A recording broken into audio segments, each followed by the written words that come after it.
Hello there, my name is Kirk and welcome, and on this video I will be showing and explaining to you why I play CarX, if it is any good on wheel, gaming features, online mode, car handling, feeling and everything.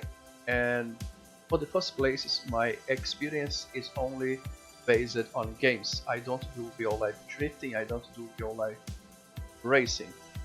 So let's go.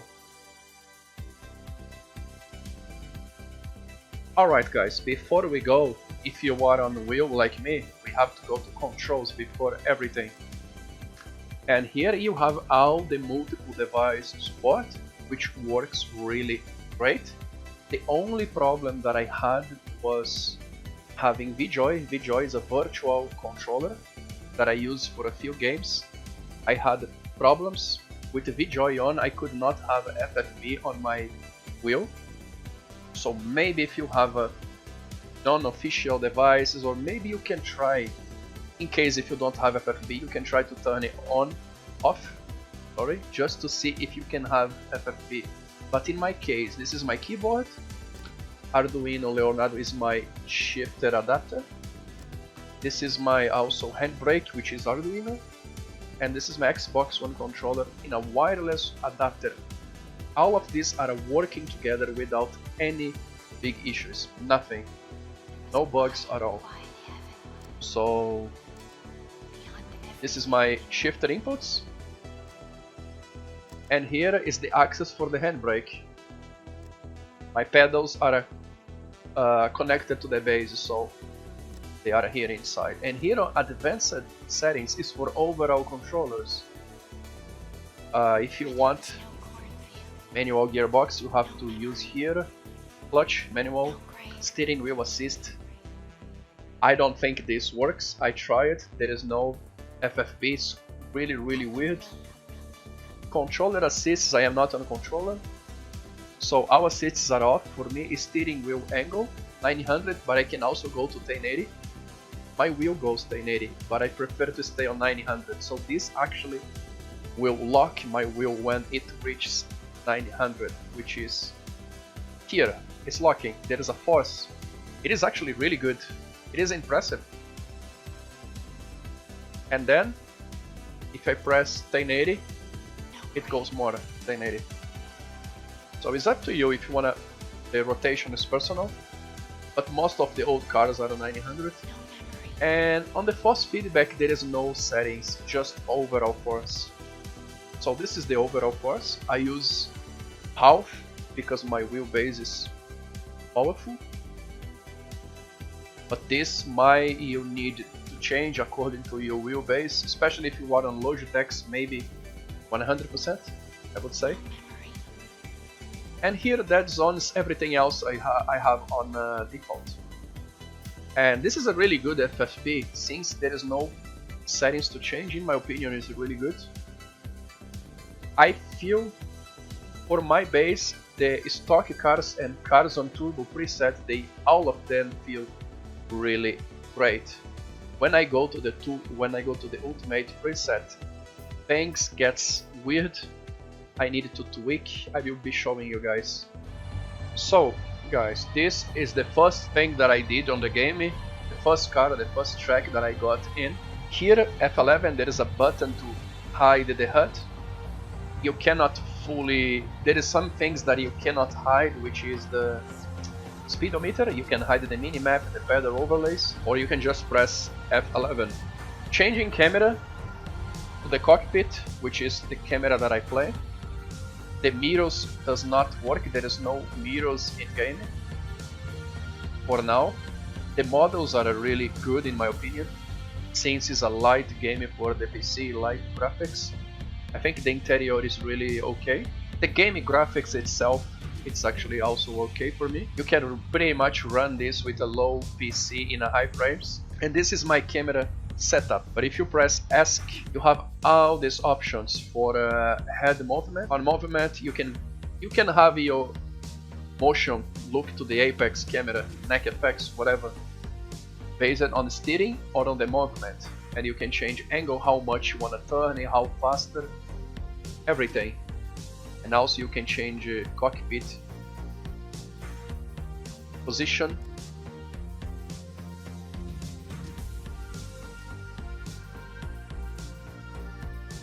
This is really great for people on a single monitor or triple monitors in general. This is really a good feature in my opinion. This is really important for me. It's one of the reasons that I play this. I can remove drive arms, steering wheel, okay, and then you can save it. It will save it for each car. It's not overall, you have to do for every car that you are in. I prefer to hide the drive arms, the wheel, and use like a dash cam, because my monitor is pretty close to my wheelbase, which makes realistic for. We continue. Here is the virtual mirror. Like I said, you don't have a mirror, but they gave us this option, which is better than nothing. And you can change the size, which is also cool. You can choose how much you want and the position. So then you have a mirror, but then you can see behind, which is, like I said, better than nothing. Okay, let's drive now. I think the engine sounds on the game, it's okay. Every car has a different. I think it's fairly decent, the engine sounds here on this game. But yeah, this is the first car that I got. Low power. Kicking the clutch is not sliding that easy. Let's go on the third gear. I will kick the clutch and throw the body.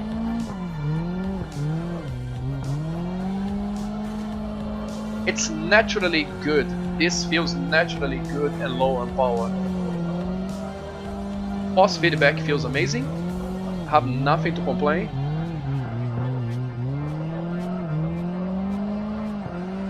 I think the grip levels are actually really enjoyable. For my taste, it's perfect. It's not so grippy, but it's also not so low on grip. You really need a nice throttle control, brake control, and angle. This really behaves like stock cars compared to other games, in my opinion. You have to use the weight transfer, you cannot apply much angle. This really feels awesome. It's a bit low on power for this track, which can be boring.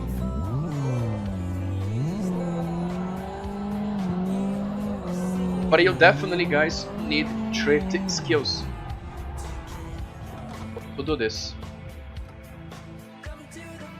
So guys, here I have this is my garage. I have my cars. Most of them are on the turbo preset for stock, because it really feels really good for me. Basically, one of the reasons for me to be here on this game, I play many drifting and driving games, as you guys, I don't know if you guys know, but yeah, I do.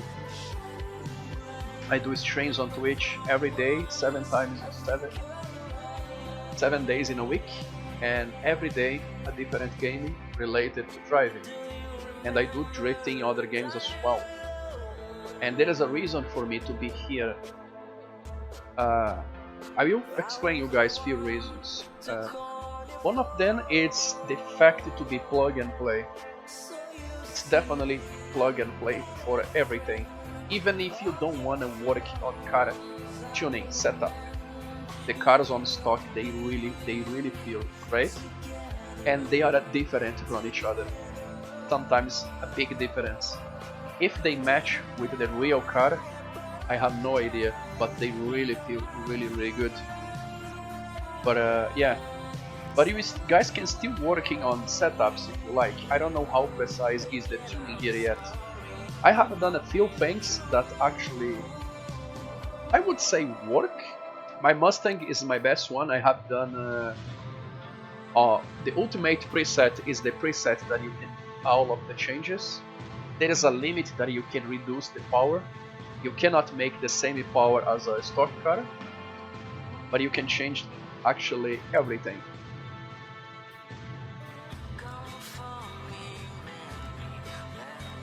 I think the cool part here is the gears is actually simple, the differential, the engine you can actually tweak, like I have almost everything off. I have a 700 HP on my Mustang, which feels good to me. Yeah, I think the cool part here is the wheel. The changes that you can do on the wheel and tires. So the ultimate preset by default came in, how can I say, too great on the front, making the FFB really cranky and bad, really horrible. I could not enjoy it. I never had that in any of my games. So to fix that, I had to reduce wide tires. You can reduce even more. I believe this is a good spot. No more than 350, at least for my wheel, for my taste. So I had to remove grip from the front. Okay, basically let me simplify things here. And also I did add some anti-roll bar on the front and less caster, which doesn't make much sense, but reducing this also gave me some help on the FFP. In case if you want to tune more, but I am more a straight car guy, so for me it does really feel great. So I believe I will be playing this game in more stock and turbo preset, which if you buy, for example, this is a Lexus. On stock it has almost 600 HP, so this is actually enough power for drifting, especially for street drifting. So if I buy the turbo preset, it goes a little more. The turbo preset you cannot change. Also, I believe also not the racing. You can change the drift preset a little bit, and the ultimate you can change everything that the game offers to you. So one of the reasons here for me is because it's plug and play. So I will be staying more because it's really cool. Every car behaves different. I need to adapt myself. The FFD is perfect.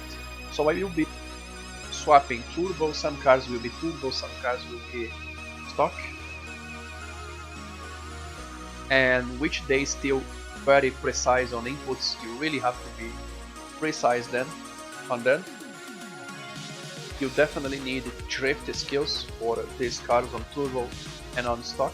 Some of them is more easy, some of them has more grip. This is one of my favorites for sure. You need 1 million to buy this. Even if you drive a car on stock, you still can change the body and everything, which is a cool part of the game. See, you can change the body, you can change even the interior, which is really cool. For example, this car on default is automatic. See the automatic dash there? So you can pretty much change inside your car. It's basically what I do. I change colors, I change inside, but I will stay more with stock cars and turbo on this game. And in my opinion, this game needs to be better for my taste. They need to add a track builder, something that I can create my own track in game. No mods, just in game creation. Also, they could add more good maps, like Red Rock, for example, is my favorite one. Street maps with narrow roads. And also improving the light, yeah, smoke from the tires, mirrors, adding the real mirrors. And there is another problem, I cannot turn my head inside the car with my D-pad, unfortunately. So small details, if they can add and improve, will be great for sure. I don't play much this game, I play once in a week, and I have a lot of fun with friends. I have been teaching and helping people how to get in drifting. Some of them only has a console. In these tough times to buy PC, they cannot get PCs, so this is definitely a good option for in a console. So guys, this is it. Again, I think this is a cool game with a nice potential, but there is not much content for me. But my reasons basically is it has the minimum that I need, which is a playable FFV, multiple device support, cockpit camera with the dynamic camera, no wheel drive arms, I can change seat position. The fact of being plug and play, it's something that I like. It's also one of the big reasons. Super simple to join on the multiplayer. The multiplayer features is not great but works. Connection is good. Cross-platform. And also I can drive the cars on basically default setups, which is great. I really enjoy each one of them. But it's not a game that I can play every day for sure. But still fun, and I believe you can learn drifting skills here that you can apply to other games if you are on wheel with a decent settings, decent car setups. You can also check my Twitch channel where I do stream every day, 7 days in a week, a different game. And I am always drifting in other games, different cars, tracks. I never stay on the same. You guys are welcome to stop there and check what I am doing. And this is it. Good luck. Please check the video description, join my Discord, send any questions for me. And if you have a different opinion than me, please leave it on the comments. I would love to discuss. I think having different opinions, it's great, help us to grow as a humankind, and it's really nice. I really like to hear different opinions. So until the next time, goodbye.